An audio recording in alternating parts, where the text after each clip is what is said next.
नमस्कार, आरोग्यम आयुर्वेदा में आपका बहुत बहुत स्वागत है। आज हम एक टॉपिक पे बात करने वाले हैं, वो है पंचकर्म। पंचकर्म जो है दो शब्दों से मिलकर बना हुआ है। पंचकर्म इसका मतलब होता है 5 शोधन क्रियाएं, जो कि हैं वमन, विरेचन, बस्ती, रक्तमोक्षण और नस्य।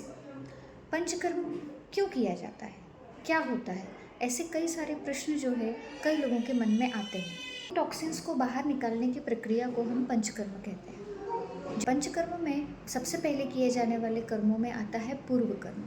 पूर्व कर्म का होता है प्री प्रोसीजर, मेन प्रोसीजर के पहले होने वाली प्रोसीजर। इसमें हम आगे की मेन प्रोसीजर के लिए रेडी करते हैं पेशेंट को, जिसमें कि हम स्नेहन, स्वेदन, ऊर्ध्वर्तन इत्यादि किए जाते हैं। फिर आता है पंचकर्म।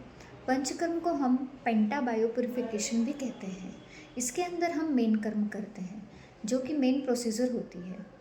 उसके बाद होता है पंचकर्म के बाद आता है पश्चात कर्म। पश्चात कर्म का अर्थ होता है कि नॉर्मल रूटीन को आपने आफ्टर पंचकर्म कैसे एडजस्ट करना है, जिसके अंदर आपको खान पान के बारे में जानकारी दी जाती है और कुछ औषधियाँ दी जाती हैं। वमन जो होता है वो होता है थेरेपेटिक एमएससी, थेरेपेटिक पर्गेशन।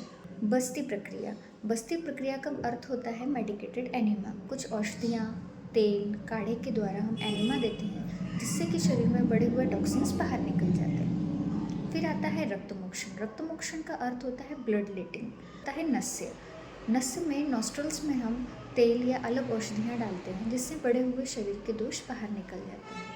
अब हम जानते हैं कि पंचकर्म किन किन रोगों में कार्य कर सकता है, जैसे कि lifestyle disorders, autoimmune disorders, metabolic disorders, backache, arthritis, skin and hair disorders इत्यादि रोगों में पंचकर्म को आप कर सकते हैं।